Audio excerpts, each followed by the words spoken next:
அவங்க காவி உடை போடுவாங்க, இவங்க கருப்பு உடை போடுவாங்க. நாங்கள் ரெண்டையும் வந்து கிழிச்சு தூர போடுவோம். அது ரொம்ப நாள் இல்லைல்ல, அதிகாரத்தில் இருக்கிறனால அவங்கவுங்க சேட்டைக்கு செஞ்சுட்டு இருக்கிறீங்க. எங்கள் வள்ளுவனுக்கும் உங்களுக்கு என்ன சம்பந்தம் இருக்குது? திராவிடனுக்கும் இவங்களுக்கு என்ன இருக்குது? இந்தியனுக்கு வள்ளுவருக்கு என்ன சம்பந்தம் இருக்குது சொல்லு. எங்கள் தாத்தா காலத்தில், எங்கள் பாட்டங்காலத்தில் இந்தியா இருந்ததா? இந்துன்னு ஒரு மதம் இருந்ததா? இதெல்லாம் சேட்டை. ஒரு புரியல.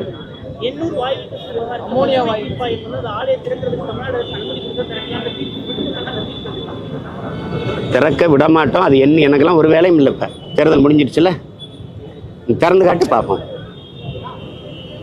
நாங்கள் என்ன சொல்கிறோம்னே புரியாமல் வேலை செஞ்சா இப்படி. ஊரா என் நிலம் முழுக்க நச்ச அலைகளை நிறுவனது யாரு? இந்த ரெண்டு திராவிடமும் இந்த ரெண்டு கட்சிகளும் தான், இந்த இந்திய கட்சிகளும் தான். சேட்டை அதெல்லாம். விமான நிலையம் கட்டுவேன், 8 வழிச்சாலை போடுவேன், அதை பண்ணுவேன், இதை பண்ணுவேன். வள்ளலாருக்கு வந்து நான் ஆய்வு மையம் கட்டுவேன். பிரதமர் மோடி வந்து தன்னை மனித பிறவியே இல்லை, நான் கடவுளால் அனுப்பப்பட்ட 10 வருஷம் எப்படிப்பட்ட ஒரு ஆட்சியன்களை வாழ்ந்திருக்கோங்கிறத நினைச்சு பெருமைப்படுங்க. ராமர் ராமர்னு சொல்லி பார்த்தாரு எடுபடல, நானே ராமர்ன்ட்டார். அவர் கோயில் கட்டல, அவருக்கு வீடு கட்டிக்காரு. அதாவது பரமாத்மா ஆட்சி எப்படி இருந்திருக்கு பார்த்தீங்கல்ல, சொல்றாரு நானே பரமாத்மாங்கிறாரு. பரமாத்மா ஆட்சி 10 ஆண்டு எப்படி இருந்திருக்குன்னு பாருங்க. ஐயோ, இப்படிப்பட்ட ஒரு பாவியை பரமாத்மா அனுப்பிச்சு வச்சிருக்காரு பாருங்க. கால கொடுமை தான். வேற ஏதாவது கேளுங்க. அதுதான் நீங்க சரியான ஆண்மகனா வீரமகனா இருந்தா ஏப்ரல் 19 முன்னாடி பேசியிருந்துருக்கணும் இந்த பேச்சையெல்லாம். ஒரிசால எங்கால கார்த்திகை பாண்டியன் போய் சீஃப் மினிஸ்டர் ஆக போறான்னு அங்கே போய் பேசுறீங்க. இப்ப தெரியுதா தமிழ் தேசியம் பேசுறது எங்களுக்கு, எங்க அரசியல் எவ்வளவு சரியா இருக்குன்னு புரியுதா? இப்ப நீங்க அமித்ஷா எல்லாரும் பேசுறீங்க. பீகாரியா பகாரியான்னு நிதிஷ்குமார் கேட்கும்போது நீங்க எதுவும் பேசல. பஞ்சாப்ல போய் பஞ்சாப் தானே ஆளணும், எதுக்கு அரவிந்த் கெஜ்ரிவாலை உள்ள விடுறீங்கன்னு பிரதமர் மோடி பேசும்போது யாரு நீங்க பேசல. ஆனால் நான் தமிழர் நாட்டை தமிழரே ஆளணும் போது பாசிசம், சாவனிசம், செப்பரேட்டிசம், இதெல்லாம் என்னென்ன கேவலப்படுத்திக்கிட்டு இருந்தீங்க. இனவெறி, சிறங்கு, சொறி எல்லாம் பேசிட்டு இருந்தீங்க. நாட்டின் மிகப்பெரிய தலைவர்கள், உள்துறை அமைச்சர் வந்து பேசிட்டு இருக்கிறாருங்க. எங்க ஆளு அப்ப அவன் இந்தியன் இல்லை, நாங்க இந்தியன் இல்லை ஒத்துக்கிறீங்கல்ல. இங்க யாரும் இந்தியன் இல்லை. இப்போ ஒரு குஜராத்தி இந்தியாவாலாம் நாங்க எங்க ஆளக்கூடாது. எங்க மாநிலத்தை 60 வருஷமா எவன் வேணா ஆண்டுகிட்டு இருப்ப, நான் வேடிக்கை பார்த்துருக்கணும். ஆளலை, இன்னும் ஆளலை. அவர் இன்னும் முதலமைச்சர் ஆள போறாருங்கிற ஒரு நிலைமை இருக்கிறதுக்கே இவ்வளவு பேசுறிய நீ. அப்ப 60 வருஷமா எங்களை ஆண்டுகிட்டு இருக்கிறாங்க. நாங்க இந்த மண்ணின் பிள்ளைகள் ஆள துடிக்கிறோம். அதுவே ஆகாது. ஐயோ, பாசிசம், சாவனிசம், இன வெறி, வெறுப்பு அரசியல், இதெல்லாம் பேசினே வேற. இப்ப இதுக்கு பதில் சொல்லணும்ல. என் மண் என் மக்கள்னு நடந்தார்ல அண்ணாமலை அவர்கள், அருமை அன்பைய தம்பி. இந்த அமித்ஷா பேச்சுக்கு என்ன சொல்றாரு? என்ன சொல்றாரு? ஒரு தமிழரா உங்க நிலைப்பாடு என்ன? உங்களுக்கு என்ன நிலைப்பாடு? காவிரிச்சி நோடில்லா, தமிழ்நாடு நோடில்லா, கீழே இடத்து பிரவுடு கன்னடியான்னு பேசிட்டு போவீங்க நீங்க.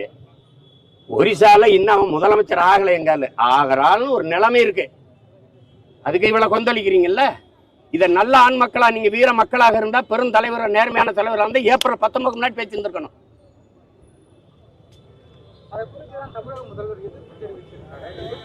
எதிர்ப்பு அவர் அதுக்கு தெரிவிக்கலங்க, நான் பேசுற கருத்துக்கு தெரிவிக்கல. பூரி ஜெகநாதர் கோயில் சாவி எங்ககிட்ட இருக்குன்னு கார்த்திகை பாண்டியன் தமிழ்நாட்டை ஒப்படைச்சிருந்தேன். ராமர் கோயில் சாவி என் வீட்டில் இருக்கு. அது தெரியுமா தெரியாதா உங்களுக்கு? தெரியுமா தெரியாதா? ராமர் கோயில் சாவி இருக்குல்ல, அது என் வீட்டில் தான் இருக்கு. தேவையான கேட்டு வாங்கிட்டு போங்க.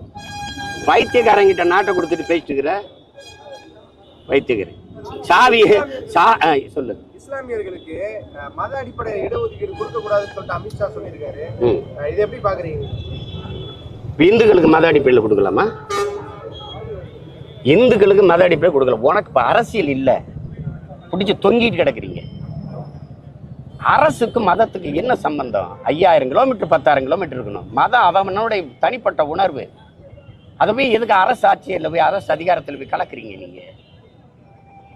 சொல்லுங்க. இஸ்லாத்தை வெறுப்பதை எதிர்ப்பதை தவிர இவர்களுக்கு ஏதாவது ஒரு அரசியல் நிலைப்பாடு கோட்பாடு இருக்கா? நீ எதுக்கு 24 லட்சம் டன் ஆண்டு ஒன்றுக்கு பீஃப் எக்ஸ்போர்ட் பண்றீல? Beef export hey Hindustan is number 1 ஹேன்னு பேச தெரியுதுல. எந்த நாட்டுக்கு அனுப்பு? அவ்வளவும் இஸ்லாமிய கிறிஸ்தவ நாட்டு. அவன் கொடுக்குற காசை வாங்கி வக்கனே திங்க தெரியுது இல்ல. அப்புறம்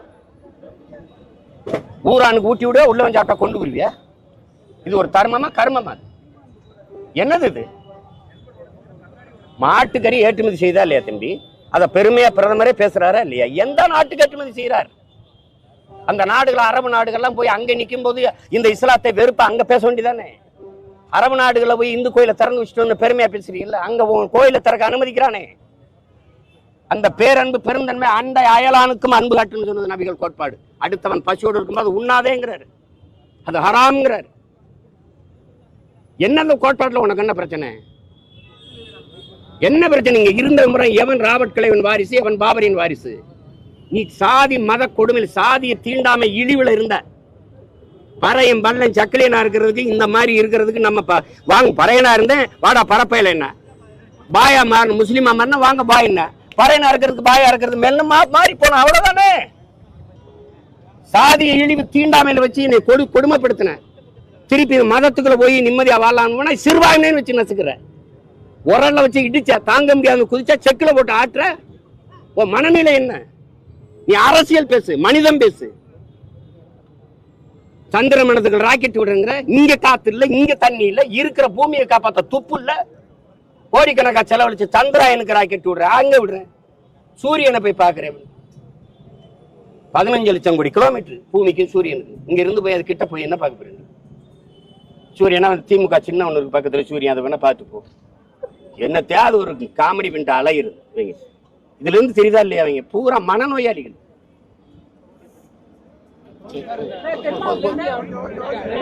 கட்டக்கூடாது தம்பி. இல்ல இல்ல எதிர்ப்பு தெரிவிக்கல. இவங்க கட்சி ஆச்சு, இவங்க கூட்டணி கட்சி தானே. இவங்க கூட்டணி கட்சி தானே. இங்க இருக்கிற கம்யூனிஸ்ட், அங்க இருக்கிற எதிர்கட்சி காங்கிரஸ் என்ன பண்ணுது? இங்க இருக்கிற தலைவர் அங்க இருக்கிற தலைவரோட பேச்சு கட்டாத சொல்ல முடியாதா? மேகதாதுல அணை கட்டாத இங்க இருக்கிற பிஜேபி தலைவர்கள் அங்கேயே பேசுவாங்களா? இப்ப தெரியுதா தமிழ் தேசிய அரசியல் ஏன் தேவைப்படுதுன்னு? தமிழகத்துல தென் மாநிலத்துல 3வது பெரிய கட்சியா பாரதிய ஜனதா வந்து உருவெடுக்கொண்டு அண்ணாமலை சொல்லியிருக்காரு. எப்படி பாக்குறீங்க? தனிச்சு நின்று போட்டிட்டு ஆன்மகனா காட்டு. நீ இப்ப தேர்தல் ஜூன் 4க்கு பிறகு இண்டிவிஜுவலா உங்களுடைய தனித்துவ தனியா நீங்க பெற்ற வாக்கு எவ்வளவு? என்னை தாண்டி இருந்துச்சுன்னா நான் கட்சி கழிச்சிட்டு போய் யார் 3வது யார் பெரிய கட்சின்னு தெரிஞ்சிடும்ல.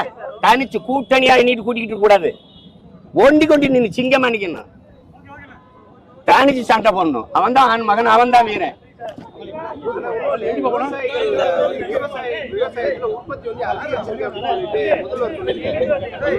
ஒருவேளை அவர் பண்ண நிலத்துல விவசாயம் பண்றாருல அவரு. என்ன தேவை பேச்சு சொல்லாத தம்பி, வெறி வந்து திட்டி விட்டுற போற.